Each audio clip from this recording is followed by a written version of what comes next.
মিথিলা কি বলবেন, কেন আপনার এই সিনেমাটা মানুষ দেখতে যাবে? তার উপর ভালোবাসা দিবসের সিনেমা। হ্যাঁ, মানে সিনেমা মানুষ কেন দেখতে যায়? সিনেমা দেখতে যায় মানুষ এন্টারটেইনড হতে। সিনেমা দেখতে চায় একটা সুন্দর গল্প দেখবে, সেই গল্পটা ভিজুয়ালি দেখার পরে একটা অনুভূতি নিয়ে হল থেকে বের হবে। এই ছবিটা এক্স্যাক্টলি সেটাই হবে। এত অসাধারণ একটা গল্প,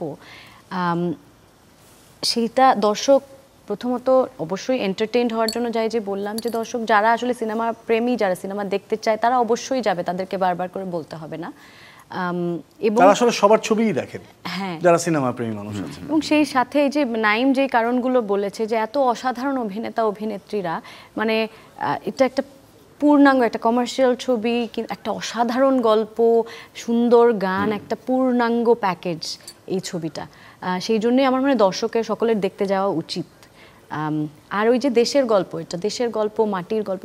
সার্কাসের বিষয়টা যেটা, সেটা হচ্ছে এখন কিন্তু আর সার্কাস খেলা ওইভাবে হয়তো হয় না, কিন্তু একটা সময় এই গল্পটা, যেই সময়কার গল্প, এই গল্পটা হয়তো বর্তমান সময়কার না, সেই সময়টাতে কিন্তু বাংলার গ্রামে গ্রামে এইভাবে নৌকায় নৌকায় সার্কাসের দল ঘুরে বেড়াতো এবং নদীর ঘাটে তারা তাঁবু গেড়ে সার্কাস দেখাতো, সেখানে কিছুদিন থাকতো, অনেক দিন থাকতো, তারপরে আবার অন্য আরেকটা জায়গায় চলে যেত। এইভাবেই ভাসমান একটা জীবন ছিল তাদের। তো এই গল্পটা সেটা ধারণ করেছে। এটা একটা নতুন অভিজ্ঞতা হবে দর্শকদের জন্যেও, যে কি করে তারা, যে আমার ক্যারেক্টারটা তারা, সে একটা সার্কাসের মেয়ে এবং সেটা একটা জায়গায় সার্কাসটা একটা ঘাটে তারা তখন অবস্থিত ছিল, এবং সেই সময় হোসেন মাঝিও কোথা থেকে ঘুরতে ঘুরতে, সে একজন মাঝি, সে কি করে ঘুরতে ঘুরতে সেই ঘাটে আসে, এবং সেই ঘাটে এসে তারা আর হোসেন মাঝির দেখা হয়, আর প্রেম হয়, তারপরে গল্প কোথায় কোথায় চলে যায়।